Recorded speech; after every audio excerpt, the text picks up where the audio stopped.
কামনার দৃষ্টিতে প্রতিদিনই বিব্রত করে সুন্দরী পেজ জোনাকি। কিন্তু কি করবে, চাকরিটা তার ভীষণ প্রয়োজন। তাই তো কাজ বুঝিয়ে দেবার ছলে অপু মাঝে মাঝে পিঁপড়া হয়ে মিষ্টির স্বাদ নিতে এদিক ওদিকে হাত বাড়িয়ে দেয়। পেজ জোনাকি বুঝেও না বোঝার ভান করে এগিয়ে যাবার চেষ্টা করে, কাজ শিখবার চেষ্টা করে, কারণ সেও জানে বসকে খুশি করতে পারলে বেতনটা আর একটু বাড়বে। অন্যদিকে ম্যানেজার অপু সাহেবের স্ত্রী ইভা সারাদিন সোশ্যাল মিডিয়ায় অ্যাক্টিভ থাকে। টিকটক ভিডিও দেখে দেখে তার সময় কাটাতো। ভিডিও দেখতে দেখতে বাবু নামের একটি ছেলের সাথে মেসেজ আদান প্রদান করতে করতে হৃদয়ে দোলা লাগে। মনের আদান প্রদান শুরু হয়ে যায়, বারে ভালোবাসার গভীরতা। সারা দিন তাই কানের কাছে মোবাইলটা থাকে আর মুখে থাকে মিষ্টি মিষ্টি কথা। বাবুও মজেছে ইভার প্রেমে। বাবু বলল, এভাবে আর কত, চলো না দুজন কোথাও থেকে ঘুরে আসি। কোথায় যাবে? কক্সবাজার চলো। ওরে বাবা, কি সাহস! আমার উনি জানলে খবর আছে। এত ভয় যদি পাও তাহলে আমাকে ভালোবাসতে গেলে কেন? জানি না, কেন জানি তোমাকে আমার ভীষণ ভালো লাগে। তোমার টিকটক দেখলে আমি উদাস হয়ে যাই, ইচ্ছা করে তোমাকে শক্ত করে বুকের সাথে জড়িয়ে ধরি। কে বারণ করেছে?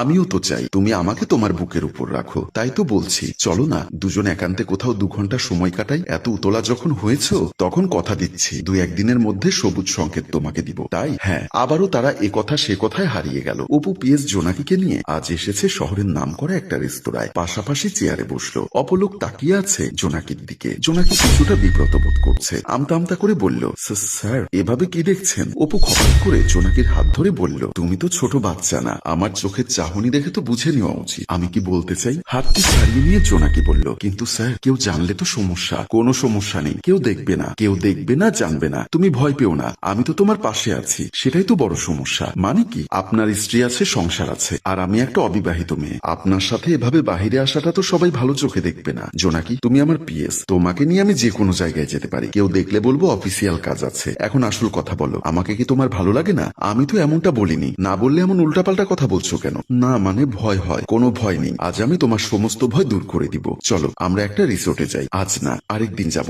আমার তো তর সইছে না। আর একটু ওয়েট করো মিস্টার অপু, 2-1 দিনের মধ্যে তোমার মনের খায়েশ আমি পূর্ণ করব। সত্যি বলছো? হ্যাঁ ঠিক আছে। এখন বলো কি খাবে? তুমি যা খাওয়াবে তাই খাবো। Waiter, waiter. রাত 12টা বাজে। অপু বাসায় ফিরল। দরজা খুলে ভেতরে ঢুকে ড্রয়িং রুমের দিকে তাকাতে দেখলো বড় ভাই মমিন ও ভাবি তানিয়ার সাথে বসে গল্প করছে। অপুকে দেখে মমিন খান বলল, অপু কি খবর তোর? এত রাতে বাসায় ফিরলি? আয় এদিকে আয়। অপু ড্রয়িং রুমে প্রবেশ করলো। ইভার পাশে বসে বলল, তোমরা কেমন আছো? কখন আসলে? আমাকে তো একটা ফোন দিতে পারতে। তানিয়া বলল, আমরা ভালো আছি না মন্দ আছি সে খবর রাখার কি কারো সময় এখন আছে? আর ফোন দিলেও তো কাউকে ঠিক মতো পাওয়া যায় না, তাই ফোন না দিয়েই চলে আসলাম। আসলে ভাবি, এত বড় কোম্পানির দায়িত্ব আমার উপর, এত কাজের চাপ, তাই সময় করে কারোর সাথে কথা বলতে পারি না। মমিন বলল, থাক এত ব্যাখ্যা দিতে হবে না। রাত বাজে 12টা, বউকে একা বাসায় রেখে এত কাজ করলে হবে? তার চেয়ে গ্রামে পাঠিয়ে দে। ইভার মোবাইলে এমন সময় বাবুর কল আসলো। ইভা মোবাইলের স্ক্রিনে বাবুর নাম্বার দেখে থতমত খেয়ে গেল। আব্বু ফোন দিয়েছে আর কি। অপু বলল, তাহলে কথা বলো। না এখন কথা বলতে হবে না, একটু পরে বলবো। মমিন বলল,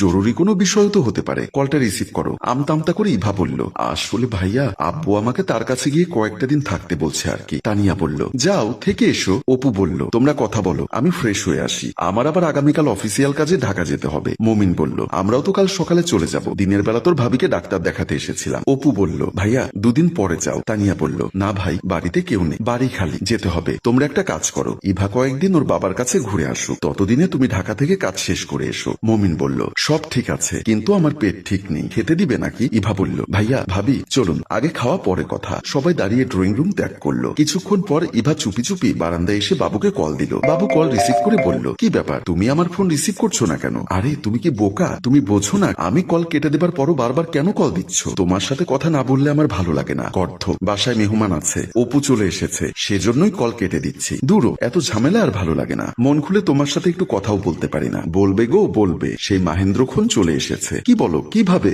অপু ঢাকা যাচ্ছে, এই সুযোগে আমি বাবার বাড়ির কথা বলে তোমার সাথে দেখা করব। বাবু খুশিতে আত্মহারা হয়ে বলল, শুধু দেখা করলে হবে না, আমি তোমাকে নিয়ে কক্সবাজার যেতে চাই। তাই? তাহলে চলো। তোমাকে বারণ করেছে কে? ঠিক আছে, তাহলে কথা পাক্কা। অপু ঢাকার উদ্দেশ্যে বাসা থেকে বের হতেই আমরা কক্সবাজারের পথে যাত্রা করব। ওকে কলিজা, এখন রাখি। আচ্ছা বলে বাবু কল কেটে দিয়ে মনে মনে ভাবলো, এই তো সুযোগ, এবার আমি আমার মনের খায়েশ পূর্ণ করব বলে মুচকি মুচকি হাসতে লাগলো। পরদিন সন্ধ্যায় অপরিচিত একটি জায়গায় রুমের বাহিরে দাঁড়িয়ে ইভা অপেক্ষা করছে আর বারবার মোবাইলে টাইম দেখছিল। এদিকে ঢাকা যাবার নাম করে অপু জোনাকিকে নিয়ে কক্সবাজারের একটা হোটেলের গেটের বাহির থেকে ভেতরে প্রবেশ করে অপু জোনাকিকে বলল, কক্সবাজার শহরের মধ্যে এই হোটেলটি খুব নিরাপদ ও আরামদায়ক, কিন্তু স্যার কোনো সমস্যা হবে না তো? আরে না, কোনো সমস্যা হবে না, আমি থাকতে তুমি কোনো চিন্তা করো না। স্যার আপনি আছেন বলেই তো চিন্তা হচ্ছে। হচ্ছে। কিসের চিন্তা স্যার? আপনি বিবাহিত আর আমি অবিবাহিত। আপনার স্ত্রী যদি কোনোভাবে জানতে পারে তাহলে আমার 12টা বাজিয়ে ছাড়বে। আরে আমার স্ত্রী ওর বাবার বাড়িতে গেছে আর আমি তোমাকে নিয়ে কক্সবাজার এসেছি, তাহলে জানবে কিভাবে? এটা নিয়ে তুমি কোনো টেনশন করো না, চলো ভেতরে যাই। জোনাকি আর কোনো কথা না বলে হাসুচোখ সম্মতি দিয়ে অপুর হাত ধরে সামনে পা বাড়ালো। বাবু একটা কক্ষ থেকে বের হয়ে এসে হাসি মুখে বলল, সব কমপ্লিট, চলো। এত সময় আমাকে দাঁড় করিয়ে এখন এসে বলছো চলো? কোথায় যাব? আরে নিচতলায় আমাদের জন্য একটা ভালো রুম ঠিক করেছি, এই রুমটাই তুমি আর আমি থাকবো। কিন্তু ছোট্ট একটা সমস্যা আছে। কিসের সমস্যা? আসলে এখন সিজন তো, তাই কক্সবাজারের হোটেলে রুম পাওয়া যাচ্ছে না। অনেক কষ্টে একটা রুম পেয়েছি, ডাবল বেড ডাবল রুম, একটা কাপল একটা রুমে থাকবে, আমরা অন্য রুমে থাকবো। কি বলছো? সমস্যা হবে না তো? আরে কিসের সমস্যা? তাদের রুমে তাদের ওয়াশরুম আছে আর আমাদের রুমে আমাদের ওয়াশরুম। ঠিক আছে, তুমি যা ভালো মনে করো তাই। তাহলে চলো তাড়াতাড়ি রুমে যাই। বলেই তারা নিচের দিকে নামতে লাগলো। অপু আর জোনাকি হাসি খুশি মনে সিঁড়ি দিয়ে হোটেলের উপরে উঠছে। বাবু আর ইভা সিঁড়ি দিয়ে নিচের দিকে নামছে। একটা হোটেল কক্ষের সামনে এসে দাঁড়াতেই সামনে যেন বাঘ দেখে ইভা চমকে উঠে আতঙ্কে হাত পা কাঁপতে লাগলো। একই অবস্থা সবার, দুজন দুজনকে দেখে কি বলবে যেন ভাষা হারিয়ে ফেললো। বাবু চোরের মতো ইভার পেছনে লুকাতে চাইলো আর জোনাকি অপুর পেছনে লুকাতে চাইলো। অপু এবার বলেই ফেললো, তোমার বাবা বুঝি এই রুমে থাকে? ইভাও নিজেকে দমিয়ে রাখলো না, সেও বলে ফেললো, তোমার অফিসিয়াল কাজ ঢাকা, এটা কি তোমার অফিস কক্ষ? বাবু থতমতো খেয়ে বলল, আমি তাহলে আসি। হুঙ্কার ছেড়ে বলল, তুই কোথায় যাবি? আমার সাথে যখন রুম ভাগাভাগি করে রেখেছিস তখন রুমের ভেতরে যা। জোনাকি বলল, স্যার আমিও তাহলে চলে যাই। ইভা বলল, তুই কোথায় যাবি? তুই যখন তো স্যারের সাথে এসেছিস তখন যা, রুমের ভেতর গিয়ে আনন্দ ফুর্তি কর। অপু চিৎকার করে বলল, তুমিও তো আনন্দ ফুর্তি করতে এসেছো,